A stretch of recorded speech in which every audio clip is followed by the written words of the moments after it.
अस्सलामुअलैकुम, आप देख रहे हैं समा। मैं हूं सैयद फवाज ज़ैदी और मैं हूं सिद्रा मीर। बुलेटिन का आगाज करते हैं। सबसे पहले बात करेंगे लाहौर मोटरवे ज्यादती केस की। मुतासरा खातून और उनके अहले खाना किस कर्ब से गुजर रही हैं।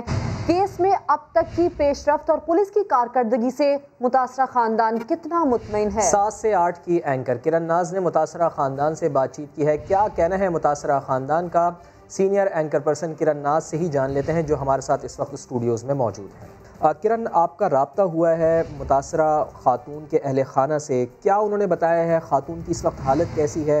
उनके बच्चे यकीनन बड़े कर्बनाक हालात में इस वक्त वो होंगे, किस तरह की उनकी हालत है? अहले खाना क्या बताते हैं? ऑब्वियसली फवाद, जिस तरह का ये अंदोनाक वाक़या है, जिस तरह की तकलीफ दे सिचुएशन है, तो हम तमाम लोग इस चीज़ को अंडरस्टैंड कर सकते हैं। जब मेरी फैमिली से मुतासरा खातून के अहले खाना से बात हो रही थी, तो ऑब्वियसली पहले तो वो लोग बहुत डरे हुए थे, नहीं समझ आ रहा था कि उनको बात क्या कर देंगे। लेकिन जब उन्होंने बात की है, जब मैंने पूछा है कि मुतासरा खातून, उनके बच्चे कैसे हैं, तो उन्होंने बताया कि फ़िज़िकली तो वो सही हैं, लेकिन मेंटली इस वक्त ट्रॉमा में हैं। बहुत दर्दनाक सिचुएशन है उनके घर की इस वक्त। तमाम फैमिली के लोग इस वक्त बहुत ज़्यादा परेशान हैं, और ख़ास तौर पे बच्चों के हवाले से, क्योंकि वो कमसिन बच्चे हैं। और ऐसे अजियतनाक जो कुछ हम तमाम लोग जानते हैं कि जो कुछ उनके सामने आया, उन मासूम बच्चों ने अपनी आंखों से जो कुछ देखा, तो वो इस वक्त बहुत सदमे में, बहुत तकलीफ़ में, चाहते हुए भी हम तमाम लोग उस दर्द को, उस अजियत को, उस कर्ब को महसूस नहीं कर सकते, जिस कंडीशन से, जिस तकलीफ से वो फैमिली गुजर रही है, कि वो जहनी तौर पर इस कंडीशन में भी नहीं है कि अपने घर के लोगों से बात कर सकें। किरण, अब इस सारे मामले में जिस तरह से पुलिस तफ्तीश कर रही है मुतासरा खातून का और उन्हें अहले खाना का, इस तफ्तीश से मुतालिक क्या कहना है? मुतमईन है वो सारे प्रोसेस से? देखिए, जब मैंने उनसे ये सवाल किया तो उन्होंने कहा कि मुतमईन इस कॉन्टेक्स्ट में तो हैं कि वज़ीर आला से हम राब्ते में हैं, कोऑपरेट कर रहे हैं, पुलिस कोऑपरेट कर रही है।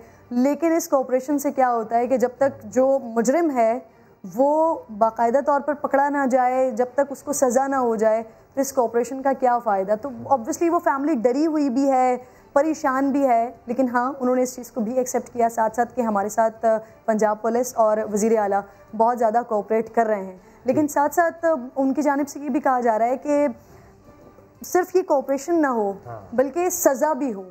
और वो दिखाई दे, वो नज़र आया। अभी उन्होंने बताया कि रिसेंटली जो आज की डेवलपमेंट है, आज की जो अपडेट्स हैं, तो ब्लड सैंपल्स और फिंगरप्रिंट्स के ज़रिए जो लोग पकड़े गए हैं, उनका पुलिस ने, उन्होंने अभी बताया है फैमिली को कि ये लोग फिंगरप्रिंट्स के ज़रिए और ब्लड सैंपल्स के ज़रिए पकड़े गए हैं। मैंने ये पूछने की भी कोशिश की कि क्या मुतासरा खातून को शनाख्त परेड अभी करवाई गई है, तो फ़िलहाल अभी ये प्रोसेस अमल में नहीं आया है, लेकिन ब्लड सैंपल्स के थ्रू अभी पहचान करवाई जा रही है या हुई है। ठीक है, एक बहुत ही अहम सवाल किरण, चूँकि आपकी बराह रास्त अहले खाना से उनकी गुफ्तगू हुई है, क्या कोई मैसेज दिया है मुतासरा ख़ानदान ने? बिल्कुल, मुतासरा खातून की तरफ से ख़ानदान ने जो मुझे मैसेज दिया है कि आप प्लीज़ मुतासरा खातून की तरफ से तमाम पाकिस्तानियों से रिक्वेस्ट करें, तमाम लोगों से इस बात की रिक्वेस्ट करें कि उनकी आइडेंटिटी को, उनके बच्चों की आइडेंटिटी को हर तरह से इसको छुपाने की कोशिश की जाए, सिग़ाए राज में रखा जाए। क्योंकि उनको ज़्यादा दुख, सदमा, तकलीफ़ इसी बात का है कि हमारे ऊपर क़यामत गुजर गई है,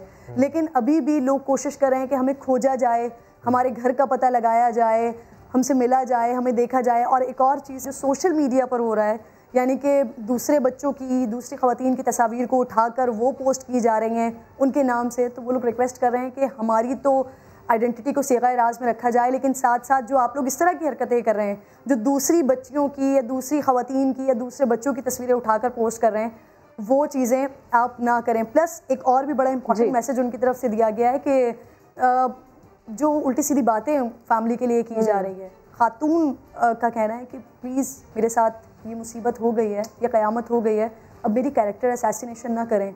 जिसके साथ जुल्म होता है उसे कटहरे में नहीं खड़ा किया जाता। ये सदरा, ये बड़े तकलीफ दे लफ्ज़ हैं कि वो खातून की जानिब से मेरे पास ये मैसेज आया है, जो उनकी फैमिली है, उन्हें कोट करके कहा कि आप प्लीज़ ये ऑन एयर ये अपने लोगों को ज़रूर बताइएगा कि हमें ही, हमारे साथ ही जुल्म हुआ है और हमें ही इस वक्त कटहरे में खड़ा किया जा रहा है, तो प्लीज़ हमारे साथ ऐसा ना करें, हमारे बच्चों का मुस्तकबिल बर्बाद हो जाएगा। इस वजह से वो चाहती हैं कि उनकी आइडेंटिटी को हर तरह से छुपाया जाए। और ये किरण, चूँकि मुतासरा खातून और उनके अहले खाना की जानिब से दरख्वास्त की जा रही है, तो लोगों को खासकर इस बात का ख्याल रखना चाहिए। किरण नाज, बहुत शुक्रिया आपका, आप हमारे साथ स्टूडियोज़ में थी।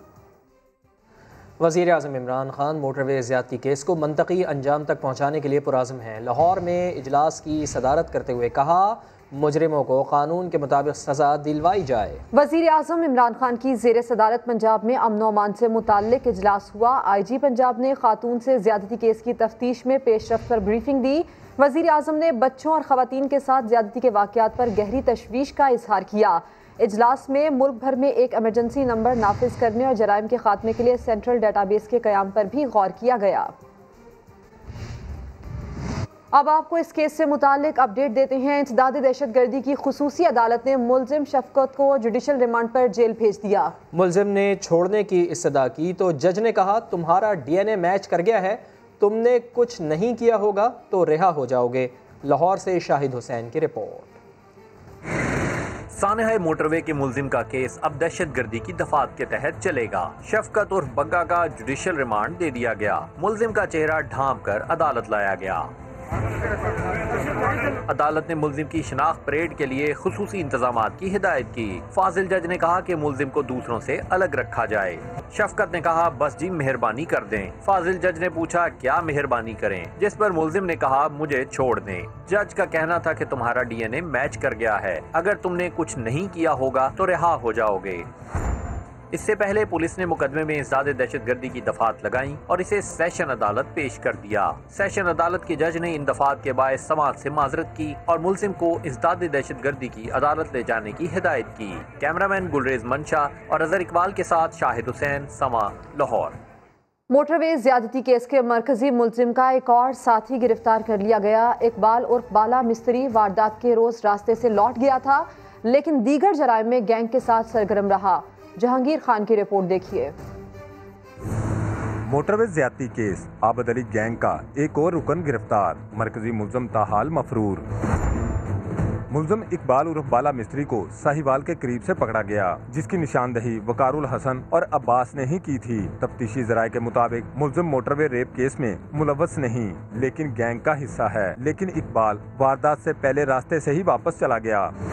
तफ्तीशी जराये के मुताबिक मुलजिम इकबाल उर्फ बाला मिस्त्री साबका रिकॉर्ड याफ्ता है। जराये का कहना है कि वो मरकजी मुलजिम आबद अली की गिरफ्तारी में मावन साबित हो सकता है। जिस मोटरवे पर ज्यादती हुई वो अल्हम्दुलिल्लाह नवाज शरीफ ने बनवाई थी। शहबाज शरीफ को संजीदा मामले पर गैर संजीदा बयान भारी पड़ गया। तनकीद हुई तो माफ़ी मांगना पड़ गई। ट्विटर पैगाम में लिखा, वो जज्बात को सही तरीके से बयान नहीं कर सके, किसी की दिल आज़ारी हुई है तो माजरत चाहते हैं। ये मोटरवे भी मियां नवाज शरीफ की सरबराही में मुस्लिम लीग नून ने बनाया। संजीदा मामले पर गैर संजीदा बयान, तनकीद के बाद शहबाज शरीफ ने माफ़ी मांग ली। मुस्लिम लीग के कायद ने कौमी असम्बली में मोटरवे से मुतालिक बयान पर माजरत कर ली। ट्विटर पैगाम में अपोजिशन लीडर ने कहा कि वो अपने जज्बात का दुरुस्त तरीके से इजहार नहीं कर सके। उन्होंने कहा कि सानहे पर वो भी कौम की तरह दिल गिरफ्ता हैं। शहबाज शरीफ ने गुज़िश्ता रोज़ असम्बली इजलास में रेप केस पर इजहार ख्याल करते हुए अपने भाई की शान में कसीदे पढ़े और मोटरवे का क्रेडिट लेने की कोशिश की। ये मैं समझता हूँ कि कहना गैर मुनासिब नहीं होगा कि ये मोटरवे भी अल्हम्दुलिल्लाह मियां नवाज शरीफ की सरबराही में मुस्लिम लीग नून ने बनाया। अल्लाह ताला के बेपाया फजल करम है कि इसका पूरा क्रेडिट ये मियां नवाज शरीफ की गवर्नमेंट को जाता है और मुस्लिम लीग नून को जाता है और उनकी टीम को जाता है। शहबाज शरीफ की तकरीर पर लीगी अरकान डेस्क भी बजाते रहे। आगे बढ़ते हैं। कराची के सिविक सेंटर में गोलियां चल गईं। KD अफसरान के दरमियान स्कीम 33 की जमीनों पर झगड़ा खून खराबे तक जा पहुंचा। फायरिंग से एडिशनल डायरेक्टर वसीम रजा और वसीम उस्मानी जान से गए। फायरिंग करने वाले अफसर अब्दुल हफीज ने खुद को भी गोली मारकर जख्मी कर लिया। शाहनवाज अली कादरी की रिपोर्ट।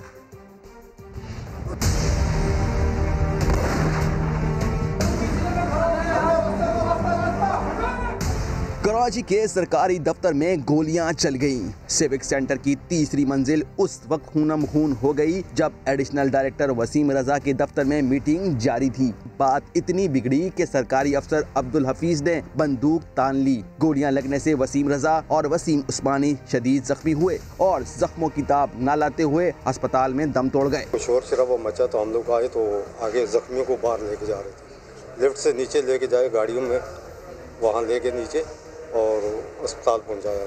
फायरिंग करने वाले अब्दुल हफीज ने खुद को भी गोली मारकर जख्मी किया। सैयद इमरान शाह कमरे से बाहर आने में कामयाब हो गया। पुलिस ने जख्मी अफसर अब्दुल हफीज और इमरान शाह समेत पिस्तौल को भी अपनी तहवील में ले लिया। कैमरामैन इम्तियाज अली के साथ शाहनवाज अली कादरी, समा, कराची। मरने से पहले वसीम रज़ा ने डायरेक्टर लैंड रज़ा कायम खानी को फ़ोन किया। बताया कि अब्दुल हफीज़ ने गोली मार दी है, जबकि वाक़े का मुकदमा मकतूल असिस्टेंट डायरेक्टर वसीम उस्मानी के भाई की मुद्दत में दर्ज कर लिया गया है। मज़ीद जान लेते हैं, chief crime reporter Ahmar Rahman Khan हमारे साथ मौजूद हैं। अहमर, बताइएगा इस सिलसिले में मज़ीद क्या अपडेट सामने आई हैं? जी देखिए, केडीए ऑफिस में जो आज फायरिंग का वाकया पेश आया है तो उस पर तहकीकात का सिलसिला जारी है।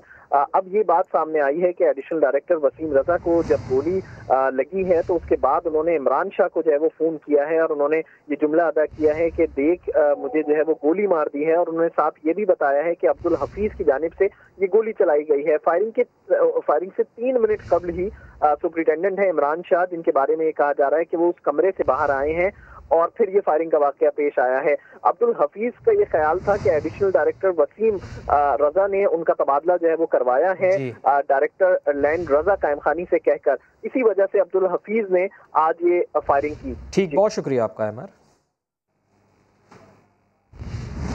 सिविक सेंटर में दोस्त दुश्मन क्यों बन गए? झगड़ा स्कीम 33 मेट्रोविल में 15 साल से तैनात अब्दुल हफीज के ट्रांसफर पर हुआ। समा अंदर की कहानी सामने ले आया। अब्दुल हफीज का ट्रांसफर क्यों किया गया, ये देखिए अहमर रहमान खान की रिपोर्ट में।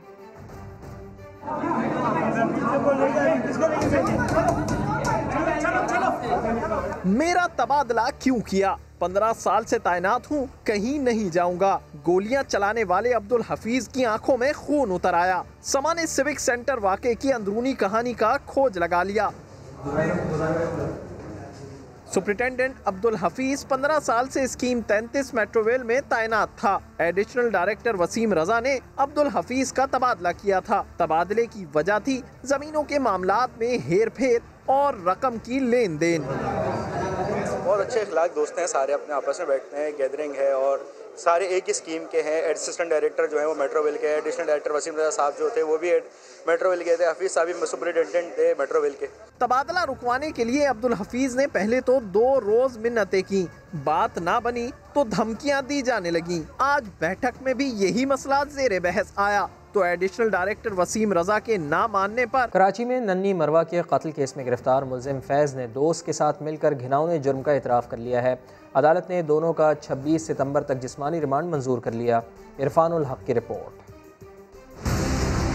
पीआईबी कॉलोनी की नन्ही परी के कत्ल केस की गुत्थी सुलझने लगी। पुलिस के जेर हिरासत मुलजिम फैज़ ने 6 साला मरवा को अगवा और ज्यादती का निशाना बनाने का इतराफ़ कर लिया।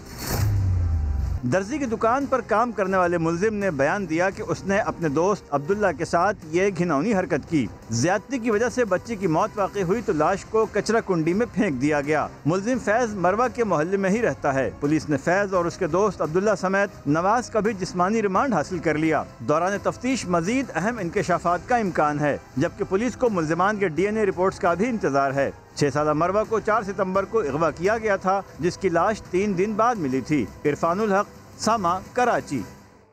खवातीन से ज्यादती के वाकयात थम न सके। बहावलपुर में मुलजिम ने घर में घुसकर लड़की को मुबैना ज्यादती का निशाना बना डाला।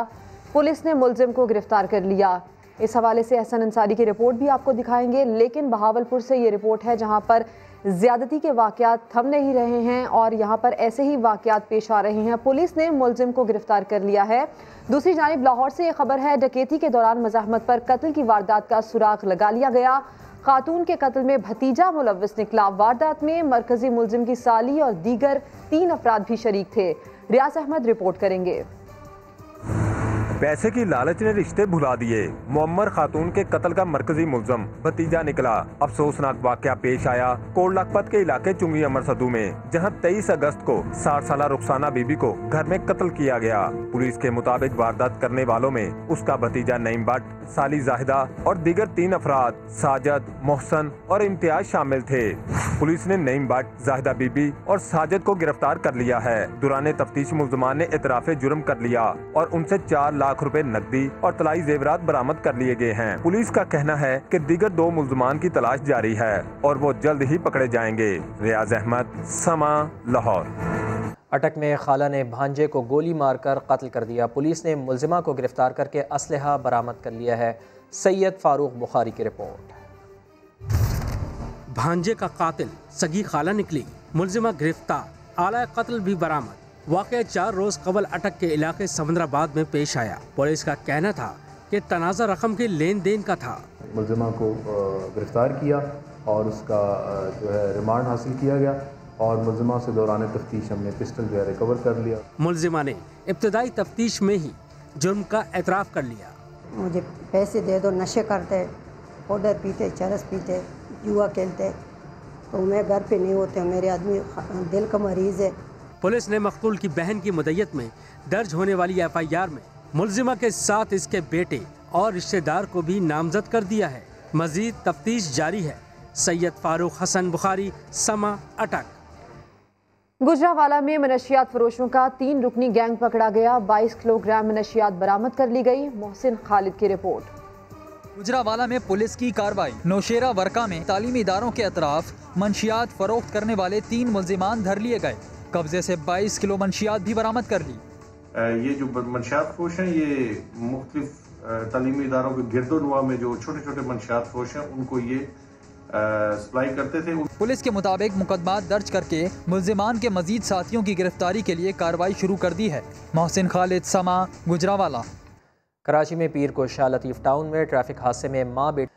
मुल्क भर में तालीमी इदारे खुल गए हैं। पहले रोज़ SOPs पर सख्ती से अमल दरामद कराया गया। वफाकी वज़ीर तालीम शफ़क़त महमूद ने मुख्तलिफ स्कूल्स की सूरत हाल का जायज़ा भी लिया। 6 माह बाद स्कूल कॉलेजेस में तालीम का सिलसिला बहाल। पहले मरहले में 9वीं और 10वीं जमात के तलबा समेत कॉलेजेस और जामियात के तलबा को बुलाया गया। स्कूल में दाखिले के वक्त SOPs पर पूरी तरीके से अमल हुआ। वफाकी वजीर तालीम ने SOP पर अमल न करने वालों के खिलाफ सख्त कार्रवाई का ऐलान भी किया।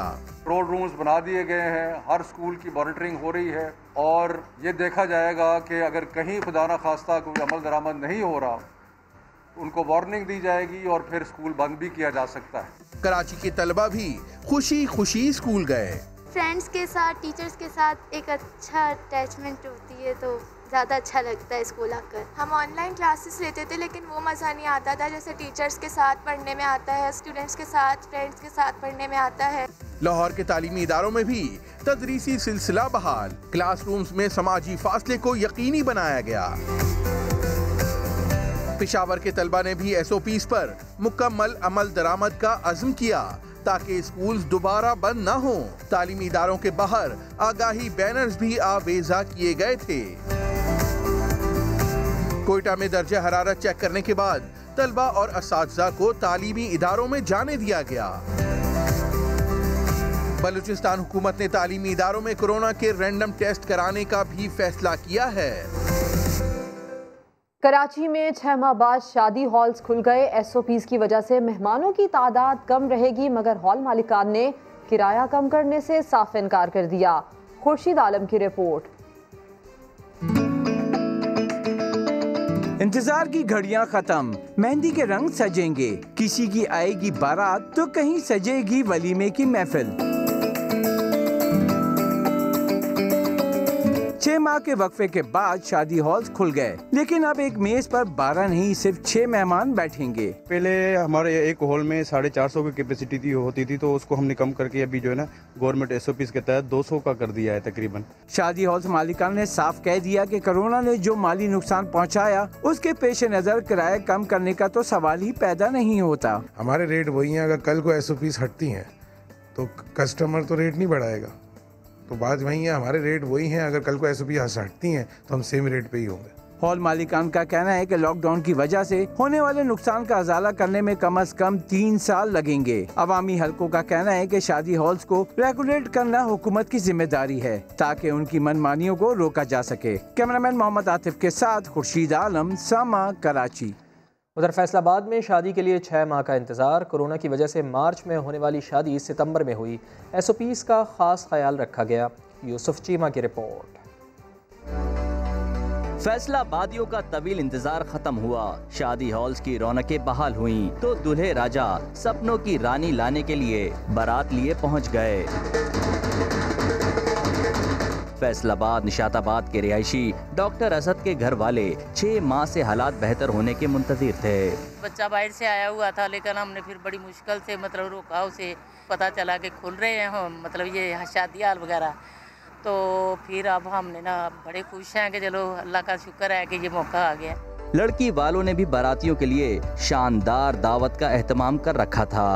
मटन है जो 1 डिश ही है, प्लान सारा ना, बिरयानी है और कस्टर्ड है। शादी की तकरीब में मेहमान और मेजबान SOPs पर अमल करते दिखाई दिए। इंतजामिया का कहना है कि एहतियाती तदाबीर पर अमल करके ही वायरस के फैलाव को रोका जा सकता है। कैमरामैन हाफिज उवैस के साथ यूसुफ चीमा, समा, फैसलाबाद। गुजरावाला में शादी हॉल्स दोबारा खुलने पर मालिकान और मुलाजमीन ने जश्न मनाया। देखिए मोहसिन खालिद की रिपोर्ट। लोगों में खुशियां बांटने वाले खुद भी खुशी से निहाल। गुजरावाला में मैरिज हॉल्स खुलने पर मालकान और मुलाजमीन का जश्न।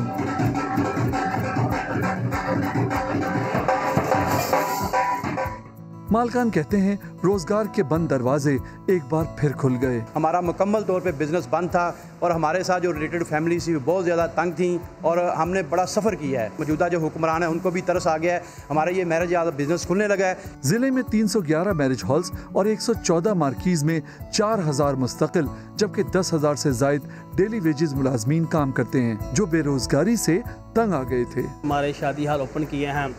पिछले तकरीबन 7 माह से हमारे घरों के चूल्हे बंद पड़े थे।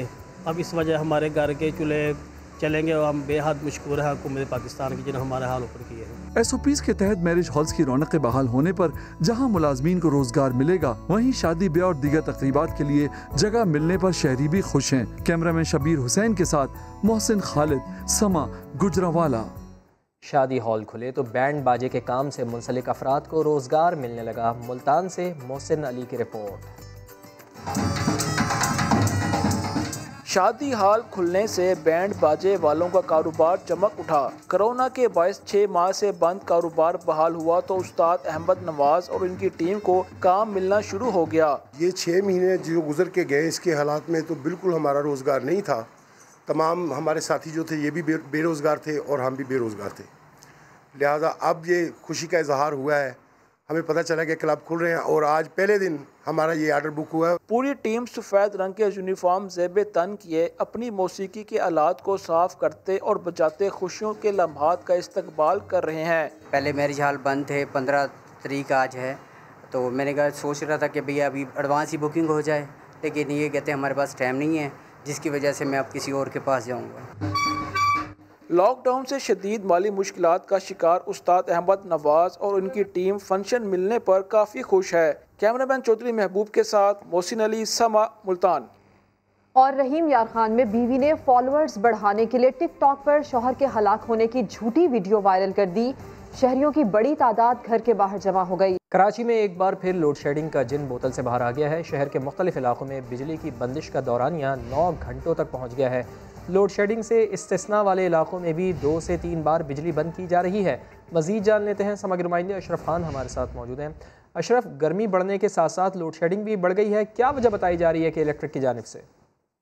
जी, इलेक्ट्रिक से मालूमात तो हासिल करने की कोशिश की गई, लेकिन अभी तक कुछ नहीं बताया। लेकिन शिकायती मरकज से पता चला है कि तलब बढ़ गई है, जिसकी वजह से जो लोड शेडिंग से मुतसना इलाके हैं वहाँ लोड शेडिंग 1-1 घंटे की 2 से 3 बार की जा रही है। और लोड शेडिंग वाला जो ऐलानिया लोड शेडिंग है जहाँ पे 7.5 घंटे की, वहाँ 9 घंटे तक की लोड शेडिंग हो रही। मुतासरा इलाके में जो है मलीर है, शाह फैसल है, लियाकताबाद है, इसके अलावा नौरदानाबाद है, नाजाबाद है, फैजल भी एरिया है, गुलिस्तान जौहर है, सफूरा है, स्कीम 33 है, नॉर्थ कराची है। ये तमाम इलाके हैं जहाँ लोड शेडिंग अब शुरू हो गई। एक बार फिर तलब और रसद का जवाब बना के लोड शेडिंग का आगाज कर दिया गया है। जी, बहुत शुक्रिया आपका। बिलावल भुट्टो जरदारी का कहना है कि अवाम वज़ीर आज़म को 5 साल तो क्या 1 दिन भी बर्दाश्त करने को तैयार नहीं है। हुकूमत को जाना होगा कानून सबके लिए बराबर होना चाहिए। बदकिस्मती से सिर्फ ऑपोजिशन को निशाना बनाया जा रहा है। समा के नुमाइंदे संजय साधवानी से खुसूसी गुफ्तगू में बिलावल ने मजीद क्या कहा, आपको दिखाते हैं। पाकिस्तान के अवाम जो है वो इमरान खान 5 साल क्या एक दिन भी बर्दाश्त नहीं कर सकते। अपोजिशन को सख्त और मुश्किल फैसले लेना चाहिए अवाम की बहाली के लिए।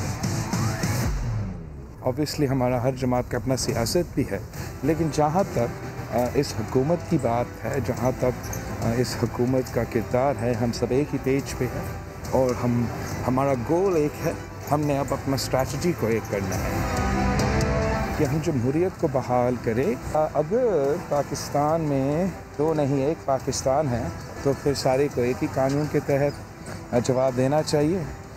मगर जैसे कि आपने देखा पिछले 2 साल में सिर्फ अपोजिशन को जवाब देने के कहते हैं और उनके अपने लोग जिन्होंने करप्शन के रिकॉर्ड्स तोड़ दिए हैं, जिनके बारे में बैरून मुल्क लिखा जा रहा है। बाहर के पेपर्स तो लिखते हैं, यहाँ के पेपर्स में स्पेस नहीं दी जाते, उनको भी जवाब देना चाहिए। वज़ीर आज़म इमरान खान ने रावी अर्बन डेवलपमेंट प्रोजेक्ट का संगे बुनियाद रख दिया। तकरीब से खिताब में कहा, रोटी, कपड़ा और मकान सिर्फ एक नारा था, पहली बार गरीबों को मकान फराहम किया जा रहा है। ये जो एक पूरा नया शहर बनाना है आसान काम नहीं है, बड़ी मुश्किलें आएंगी, रास्ते में रुकावटें आएंगी, रुकावटों ने आना है। लेकिन ये हम फैसला कर लें कि ये शहर लाहौर की भी ज़रूरत है, पाकिस्तान की भी ज़रूरत है। पहले तो रोटी कपड़ा मकान एक स्लोगन थी, ये पहली दफ़ा हम अब हर जगह जो भी सोसाइटी बनेगी अब उसके अंदर गरीबों की हाउसिंग रखेंगे। हमने पैकेज दिया है 30 अरब रुपए का, उनको सब्सिडाइज करके घर देंगे। तो बुरा भला कहते हैं कि जी महंगाई हो गई और वाकई महंगाई हुई है। मुल्क के मुश्किल हालात हैं तो लोगों के लिए मुश्किलात हैं। एक मुल्क को आप मकरूज करके चले जाएं, उसको कर्जे देने हो,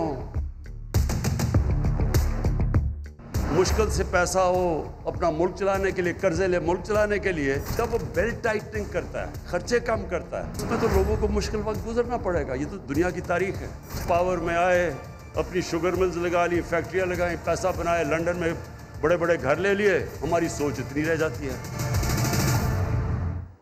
इस्लामाबाद हाई कोर्ट ने अल-अज़ीज़िया रेफरेंडम में सरेंडर करने के हुक्म के खिलाफ नवाज शरीफ की नज़रसानी की दरख्वास्त मुस्तरद कर दी है। नाकाबिले ज़मानत वारंट गिरफ्तारी जारी कर दिए हैं। 22 सितंबर तक पेश ना हुए तो इश्तिहारी करार देने की कार्रवाई शुरू कर दी जाएगी।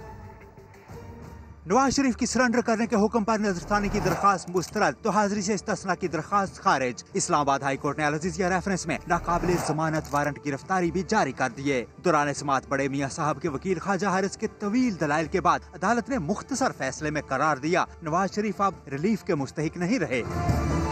मेडिकल रिपोर्ट्स के मुताबिक नवाज शरीफ फिट ही नहीं तो वापस कैसे आए? मियाँ साहब के वकील ने यह एतराज किया तो अदालत ने मेडिकल रिपोर्ट्स पर ही सवालात उठा दिए। जस्टिस मोहसिन अख्तर कियानी ने रिमार्क्स दिए, मेडिकल रिपोर्ट्स किसी अस्पताल की नहीं, एक कंसल्टेंट की हैं। अभी तक किसी अस्पताल ने नहीं कहा कि वो इलाज के लिए दाखिल हुए थे या उनकी कोई सर्जरी होना बाकी है। उनके दिल का इलाज तो हो सकता है, लेकिन दिल वापस जवान नहीं हो सकता। जब वो अस्पताल में भी नहीं तो पाकिस्तान क्यों नहीं आए? नया प्रोसिक्यूटर ने मौकफ अपनाया कि नवाज शरीफ जब तक सरेंडर नहीं करते उनकी दरखास्त काबिले समाअत नहीं। उन्हें अब भी बाहर रहने की सहूलत दी गई तो यह निज़ाम इंसाफ तबाह करने के मुतरादिफ होगा। अदालत ने अल-अज़ीज़िया और एवनफील्ड रेफरेंस में मरकजी बिलों पर समाअत मुलतवी करते हुए करार दिया कि 22 सितंबर तक भी नवाज शरीफ पेश न हुए तो इश्तिहारी करार देने की कार्रवाई शुरू होगी। सोहेल रशीद, समा, इस्लामाबाद। मरियम नवाज का ट्वीट शामिल करते हैं जिसमें वो पूछती हैं कि बताओ किसी एक का नाम जिसके लिए एजेंसीज पर मुश्तमिल JITs बनी हो, जिसके लिए नैब रेफरेंसेस दायर करने का हुक्म जारी हुआ हो। ट्विटर पैगाम में मरियम नवाज ने लिखा कि जिसने बेटी समेत अदालतों में 150 से ज़ायद पेशियां भुगती हो, जो जेल की काल कोठरी में जाने के लिए अपनी 47 साला रफ़ीक हयात को बिस्तर मर्ग पर छोड़कर अपनी बेटी का हाथ थामे नाकर्दा जराइम की सज़ा काटने वतन वापस आ गया हो और कानून के आगे पेश हुआ हो। क्या ऐसे होते हैं मफरूर और इश्तिहारी? लंदन में ज़ेर इलाज साबिक़ वज़ीर आज़म मियाँ मोहम्मद नवाज शरीफ की ताज़ा medical reports Lahore high court में जमा करा दी गई हैं। रिपोर्ट में मियाँ नवाज शरीफ को लंदन में ही इलाज जारी रखने का मशवरा दिया गया है। शाहिद हुसैन की report. Nawaz Sharif high risk category के मरीज हैं, मुकम्मल इलाज जरूरी है। साबिक़ वज़ीर आज़म को लंदन में ही रहने का मशवरा। डॉक्टर्स की रिपोर्ट लाहौर हाई कोर्ट में जमा करा दी गई।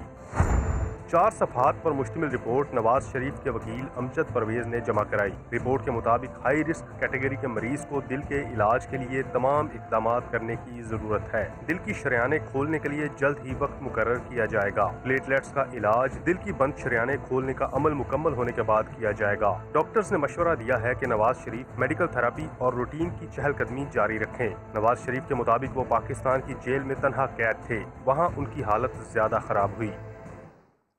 नवाज शरीफ की जान को खतरा है, वो इलाज करवा के ही वतन वापस आएंगे, ऐसा कहना है लीगी रहनुमा शाहिद खाकान अब्बासी का। विफाकी वजीर फवाद चौधरी ने अदालती हुक्म को खुशाइंद करार दिया। शिबली फराज ने तो साफ कह दिया नवाज शरीफ जेल में रह ही नहीं सकते। इस्लामाबाद हाई कोर्ट से नवाज शरीफ के नाकाबिले जमानत वारंट गिरफ्तारी जारी। मुस्लिम लीग का रद्द अमल भी सामने आ गया। कानूनी नुकात को तरजीह दी है।